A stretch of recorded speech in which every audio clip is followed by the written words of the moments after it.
everyone, welcome back to the channel. Today we're going to explore a simple way to improve your online privacy and security using a VPN.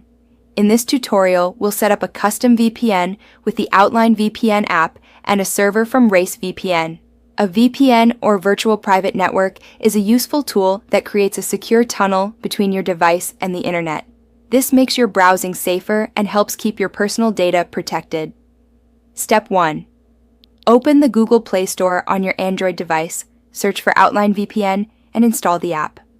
Step 2. Open a browser and go to the RaceVPN website. Tap the menu in the top right corner and select Outline. Choose a server location, fill out the account form with your username and password, complete the verification, and then tap Create Server.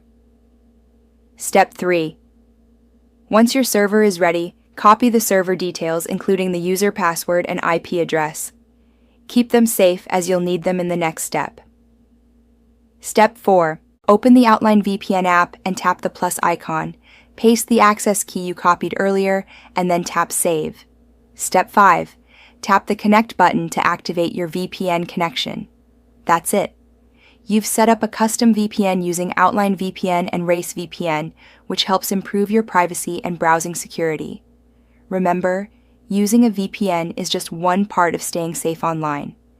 Keep your apps updated and stay aware of online threats to maintain strong security. If you have any questions, leave them in the comments. Make sure to like this video, subscribe for more tutorials. Thank you for watching, and see you in the next video.